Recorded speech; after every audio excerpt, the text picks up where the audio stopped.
After David finished talking with Saul, he met Jonathan, the king's son. There was an immediate bond between them, for Jonathan loved David. From that day on, Saul kept David with him and wouldn't let him return home. And Jonathan made a solemn pact with David because he loved him as he loved himself. Jonathan sealed the pact by taking off his robe and giving it to David, together with his tunic, sword, bow, and belt. Whatever Saul asked David to do, David did it successfully. So Saul made him a commander over the men of war, an appointment that was welcomed by the people and Saul's officers alike. When the victorious Israelite army was returning home after David had killed the Philistine, women from all the towns of Israel came out to meet King Saul. They sang and danced for joy with tambourines and cymbals. This was their song: "Saul has killed his thousands, and David his 10,000s." That made Saul very angry. "What's this?" he said. "They credit David with 10,000s and me with only thousands. Next they'll be making him their king." So from that time on, Saul kept a jealous eye on David. The very next day, a tormenting spirit from God overwhelmed Saul, and he began to rave in his house like a madman. David was playing his harp as he did each day, but Saul had a spear in his hand, and he suddenly hurled it at David, intending to pin him to the wall, but David escaped him twice. Saul was then afraid of David, for the Lord was with David and had turned away from Saul. Finally, Saul sent him away and appointed him commander over 1,000 men, and David faithfully led his troops into battle. David continued to succeed in everything he did, for the Lord was with him. When Saul recognized this, he became even more afraid of him.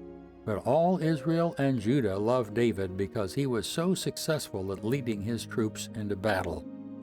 One day Saul said to David, "I'm ready to give you my older daughter Merab as your wife, but first you must prove yourself to be a real warrior by fighting the Lord's battles." For Saul thought, "I'll send him out against the Philistines and let them kill him, rather than doing it myself. Who am I, and what is my family in Israel, that I should be the king's son-in-law?" David exclaimed. "My father's family is nothing." So when the time came for Saul to give his daughter Merab in marriage to David, he gave her instead to Adriel, a man from Meholah. In the meantime, Saul's daughter Michal had fallen in love with David, and Saul was delighted when he heard about it. "Here's another chance to see him killed by the Philistines," Saul said to himself. But to David he said, "Today you have a second chance to become my son-in-law." Then Saul told his men to say to David, "The king really likes you, and so do we. Why don't you accept the king's offer and become his son-in-law?" When Saul's men said these things to David, he replied, "How can a poor man from a humble family afford the bride's price for a daughter of the king?" When Saul's men reported this back to the king, he told them, "Tell David all I want for the bride price is 100 Philistine foreskins. Vengeance on my enemies is all I really want." But what Saul had in mind was that David would be killed in the fight. David was delighted to accept the offer. Before the time limit expired, he and the men went out and killed 200 Philistines. Then David fulfilled the king's requirements by presenting all their foreskins to him. So Saul gave his daughter Michal to David to be his wife. When Saul realized that the Lord was with David and how much his daughter Michal loved him, Saul became even more afraid of him, and he remained David's enemy for the rest of his life.